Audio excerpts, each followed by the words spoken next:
প্রথম প্রশ্ন, চেয়ারে বসে সালাত আদায় করা যাবে কি? চেয়ারে বসে সালাত আদায় করা যাবে কি যাবে না, এই মাসলাটা চূড়ান্ত শেষ পর্যায়ে গিয়ে সমাধান হবে। স্বাভাবিক অবস্থায় চেয়ারে বসে নামাজ পড়া জায়েজ নয়, কিন্তু একজন ব্যক্তির সম্ভব হচ্ছে না। কি বলেন তো ভাইজান, গাছ থেকে পড়ে গেছেন, পা ভেঙে গেছে, ব্যান্ডেজ করতে হয়েছে, এখন দাঁড়াতে আপনি পারবেন না, এখন আপনাকে বসে যদি নামাজ পড়তে চান পড়তে পারবেন।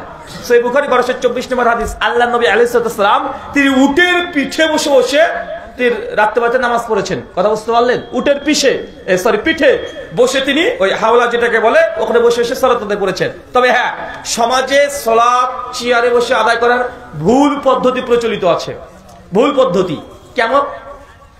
চেয়ারে বসে সালাত আদায় করার তিনটে ধরন হতে পারে। কয়টা? চাচা এটা আপনার লাগবে, আপনি শোনেন। মায়েরা বেশি ভুল করে মাসালায়।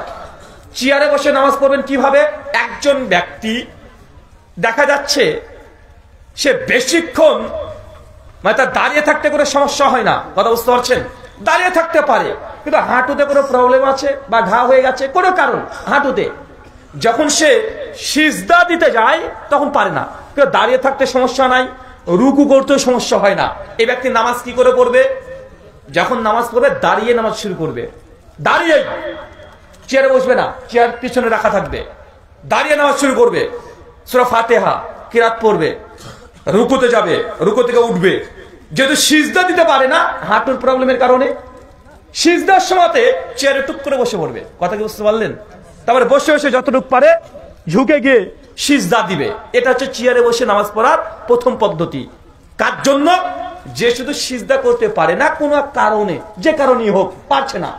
আরেকজন ব্যক্তি দেখা যাচ্ছে সে দাঁড়িয়ে থাকতে সমস্যা নেই, রুকু করতে সমস্যা নেই, সিজদা দিতে সমস্যা নেই, কিন্তু বার্ধক্যের কারণে বা কোনো একটা মেডিকেল প্রবলেমের কারণে বেশিক্ষণ দাঁড়িয়ে থাকতে পারে না।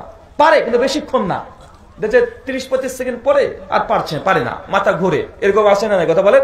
অনেক চাচারা আছে জামাতে সালাত আদায় শুরু হচ্ছে, ইমাম সাহেব দেখা যাচ্ছে 15 মিনিট 20 মিনিট ধরে নামাজ পড়াচ্ছে, পারে না। ইনি শুরু করবেন কিভাবে নামাজে? চেয়ারটা পেছনে রাখা থাকবে, শুরু করবে আল্লাহু আকবার, দাঁড়িয়ে যতক্ষণ পারে দাঁড়িয়ে থাকবে, যখন দেখছে না পাচ্ছি না, কষ্ট হয়ে যাচ্ছে, বসে পড়বে চেয়ারে। কথা বুঝতে পারলেন? বসে পড়বে। যখন রুকুর সময় আসবে তখন আবার দাঁড়িয়ে গিয়ে যেমন রুকু করে ওইভাবে রুকু করবে যদি সম্ভব হয়। সিজদার সময় নিচে গিয়ে সিজদা করবে, যদি বলে না পারবে না তখন চেয়ারে। মানে মূল মাসালা যতটুক সম্ভব দাঁড়িয়ে করা ততটুকুই দাঁড়িয়ে করবে, যতটুক সম্ভব হয় ততটুক। যখন পারবে না তখন বসবে। কথা কি বুঝতে পারলেন? শুকরান।